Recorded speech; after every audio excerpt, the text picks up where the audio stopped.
Good morning. Say good morning, please, baby. Good morning. Good morning. First, mommy remove some soil on this floor area. And I asked Jemima to come with me. So many soil and ants.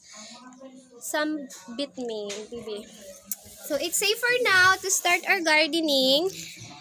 For today, strawberries are our plants because they have so many runners. Okay? So I call this runner. Open it! So, open it! Open okay. it! Open it! Open like that.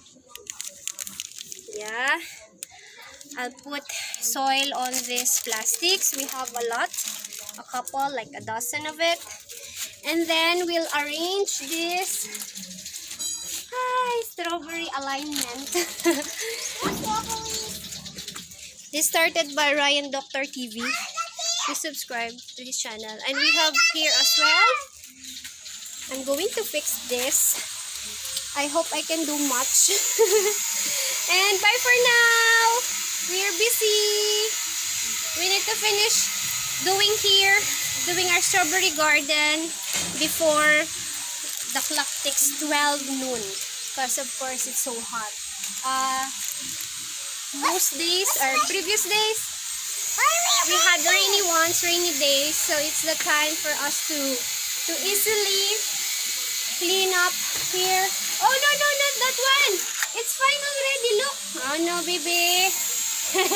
Bye for now, guys. Okay, please subscribe. Okay, smile.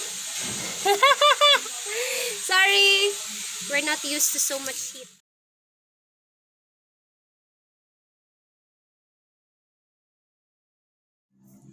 Flower, flower. May flower na po ulit ang strawberry. Oh, my baby's shouting out there. Sorry. Look! Baby strawberries. Flower inside. Baby strawberry. Thank you for watching. Bye for now.